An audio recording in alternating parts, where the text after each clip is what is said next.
బలవన్మరణానికి పాల్పడాల్సిన అవసరం ఏముంది? ఈ మేదరి ప్రణీత్ అనే వ్యక్తి బలన్మరణం చెందడానికి రీజన్ ఏంటంటే నాకు నాకు ఇవాళ పొద్దున ఫోన్ చేశారు, వాళ్ళ పేరెంట్స్ ఫోన్ చేసి, అన్నకి ఇట్లా మా కొడుకు ఈ శ్రీ హిందూ కాలేజీలో చదువుతాడు, మా కొడుకు సూసైడ్ చేసుకొని చనిపోయాడు, కాలేజీలో సార్లు తిట్టిరట మావన్నీ, ఫీజు కట్టలేదని చెప్పి, డబ్బులు ఇవ్వలేదని చెప్పి, మా హాల్ టికెట్ ఇవ్వలేదట. హాల్ టికెట్ ఇవ్వలేకపోతే నేను కూడా ఫోన్ చేసి చెప్పినా, సార్ నేను వచ్చినాక నేను ఊళ్ళో లేను, వచ్చినాక డబ్బులు కడతా అని చెప్పినాక కూడా మావన్నే 2-3 గంటలు నిలబెట్టి ఇబ్బంది పెట్టిరాట, చనిపోయాడు అని అంటే నేను పోలీస్ స్టేషన్ పోయినా.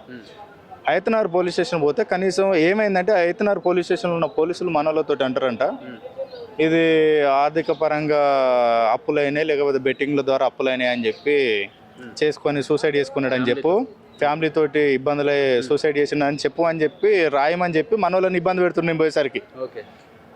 నేను పోయి, సార్ ఏంది సార్ ఇది, మీరు ఏదో చెప్తున్నారట, బాగానే చెప్తున్నారు కదా అదే చెప్పంటే, కాదు అట్లా కాదు సార్ అదనంటే, సార్ ఇది 306 ఐపీసీ 306 ప్రకారం ఇది మర్డర్, ఖచ్చితంగా మీరు మన మర్డర్ మీద మీరు ఎఫ్ఐఆర్ చేయాలంటే నువ్వెవరు నువ్వని, నేను హైకోర్టు అడ్వకేట్ని, ఒక విద్యార్థి సంఘం నాయకుని నేను అనుడితోటి ఎంబటే ఎఫ్ఐఆర్ను చేంజ్ చేసిండు. ఎఫ్ఐఆర్ చేసి తీసుకొని వచ్చేసరికి ఈ టైం అయింది. మేము శ్రీ హిందూ కాలేజీకి 10 సార్లు ఫోన్ చేసిన, ప్రిన్సిపాల్కి 10 సార్లు ఫోన్ చేసి, సార్ మరి ఏమైంది శ్రీ హిందూ కాలేజీలో, మరి ఒక విద్యార్థి ప్రాణం పోయింది కదా, మీరు ఏ విధంగా సమాధానం చెప్తారని చెప్తే ప్రిన్సిపాల్కి ఒక 10-15 సార్లు ఫోన్ చేసినా లిఫ్ట్ చేయలే.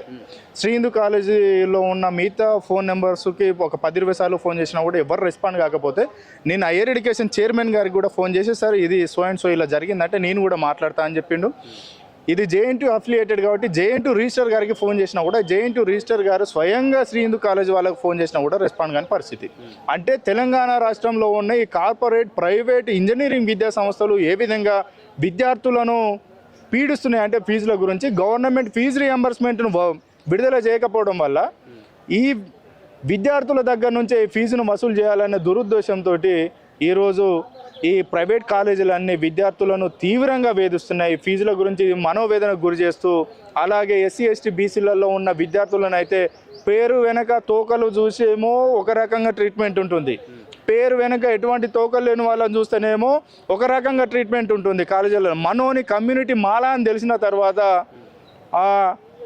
ఏవో అన్నట్టు ఆయన డైరెక్టర్ 45 నుంచి గంట సేపు 45 నిమిషాల నుంచి గంట సేపు కాలుకు ఫ్రాక్చర్ అయ్యి ఆపరేషన్ అయినా కూడా నిలబడలేని పరిస్థితులలో గంట సేపు నిలబెట్టి అందరి ముంగట మనోని అవమానపరిచినట్టు మాట్లాడేసరికి మనోడు ఆత్మన్యూన్యత భావానికి గురై వాళ్ళ నాన్నతోటి ఫోన్ మాట్లాడించినా కూడా, నువ్వు చెప్తే నేను వినను, నువ్వు రేపు పొద్దున వచ్చి నా కళ్ళ ముందు నిలబడి డబ్బులు కడతానో, మీ వాడు ఎగ్జామ్ రాస్తాడు, హాల్ టికెట్ ఇస్తా, లేకపోతే లేదు అని అంటే, మా నాన్ననే ఇలా మాట్లాడిండు, నన్ను ఈ మిగతా విద్యార్థుల ముందు నన్ను అవమానపరిచిండు, నేను ఎందుకు బ్రతికానని చెప్పి ఉద్దేశంతో నిన్న కాలేజీ పోకుండా పొద్దున్ననక ఏడుస్తూనే ఉండి సాయంత్రం 7 గంటలకు సూసైడ్ చేసుకున్నాడట, ఊరేసుకున్నాడు.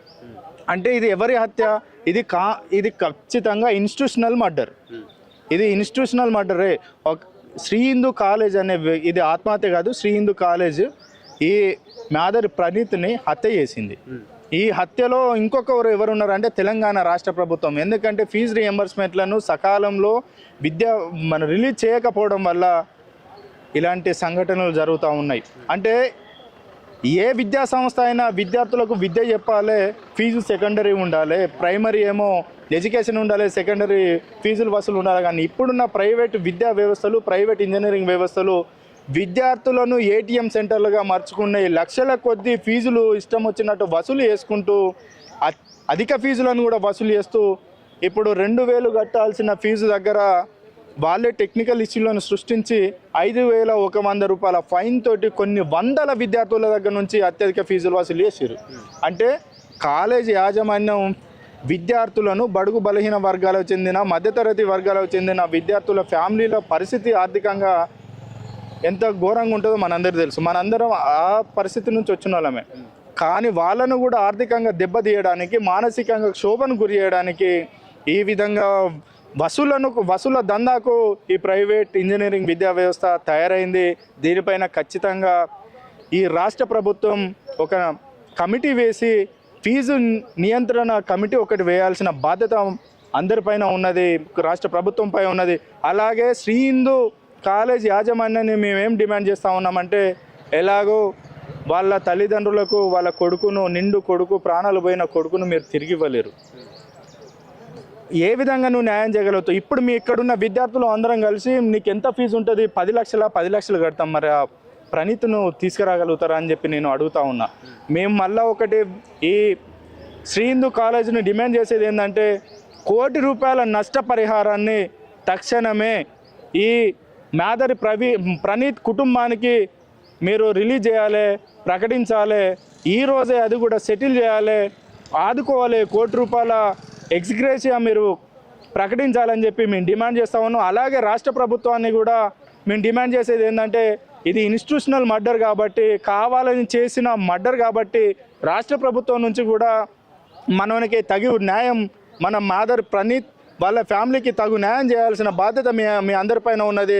దాంతోపాటుగా యాజమాన్యంపై క్రిమినల్ చర్యలు తప్పకుండా తీసుకోవాలని చెప్పి మేము కోరుతా ఉన్నాం. చివరిగా ఇప్పుడు యాజమాన్యాన్ని మీరు అడిగితే వాళ్ళు ఏం సమాధానం చెప్పకుండా సెలవు ప్రకటించి ఎగ్జామ్స్ కూడా పోస్ట్ పోన్ చేసిన పరిస్థితి, మరి మీరు ఏం చేయబోతున్నారు? ఇంకొక హైలైట్ విషయం ఏంటంటే, మేము పోలీస్ స్టేషన్ ఈడికి వచ్చి విద్యార్థులతోటి మాట్లాడుతుంటే కాలేజ్ యాజమాన్యం నుంచి వాళ్ళ హెచ్ఓడి ఒక అతను వచ్చిండు, 2 టీచర్లు వచ్చారు. వచ్చి ఏమంటారంటే, సార్ మేము వచ్చినాం సార్, మాట్లాడడానికి వచ్చినాం, పేరెంట్స్ తోటి అట్లా మందులు ఇచ్చి పరామర్శించి పోదామని వచ్చినాం. అంటే పరామర్శించడం దేనికే? మరి పరామర్శిస్తే ఆ పిల్లగాన్ని లేపుకరారి మేమందరం సంతోషపడతాం. పరామర్శ కాదు, మీ యాజమాన్యం నుంచి వాళ్ళ పేరెంట్స్ తోటి మాట్లాడి వాళ్ళకి ఎటువంటి భరోసా కల్పిస్తారో కల్పించమని చెప్తే, సార్ మాట్లాడుతున్నాం సార్ అని చెప్పి గత 4 గంటల నుంచి టైం వేస్ట్ చేస్తూనే ఉన్నారు.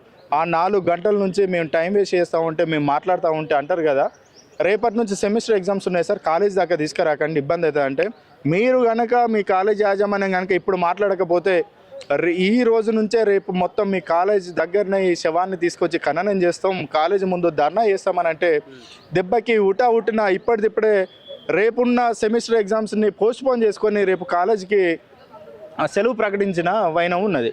అంటే ఇక్కడ చనిపోయిన మాదరి ప్రణీత్కు న్యాయం చేద్దాం, వాళ్ళ కుటుంబానికి న్యాయం చేద్దాం అనే ఉద్దేశంలో ఏ కోశాన శ్రీ హిందూ కాలేజ్ యాజమాన్యం లేదు. వాళ్ళను ఈ వ్యవస్థలో వాళ్ళకున్న పలుకుబడి, వాళ్ళకున్న డబ్బు, వాళ్ళకున్న పవర్ తోటి ఈ వ్యవస్థలో ఉన్న లోపాలను ఉపయోగించుకొని ఈరోజు ఈ కేసు నుంచి బయటపడాలి, ఈ సమస్య నుంచి బయటపడాలి అని చెప్పి తీవ్ర ఒత్తిడికి తీసుకొచ్చే ప్రయత్నంలో భాగంగా కాలేజ్ యాజమాన్యం ఉన్నది. ఎవరితో సరిగా కనీసం ఇప్పటి వరకు కాలేజ్ యాజమాన్యం అనేది వాళ్ళ తల్లిదండ్రులతోటి మాట్లాడిన దాఖలాలు లేదు. మేమేమున్నది, ఇక్కడ నుంచి మాదర్ ప్రవీణ్ యొక్క శవాన్ని తీసుకొని మేము శ్రీ హిందూ కాలేజ్ దగ్గరికే పోతున్నాం. శ్రీ హిందూ కాలేజ్ యాజమాన్యం ఏ విధంగా స్పందిస్తుంది, వాళ్ళ కుటుంబానికి ఎటువంటి భరోసా కల్పిస్తుందో భరోసా కల్పించేంత వరకు మేము కాలేజ్ ఆ గేటు ముంగట్నే ఈ ప్రణీత్ యొక్క డెడ్ బాడీని శవాన్ని పెట్టుకొని ధర్నా చేస్తామని చెప్పి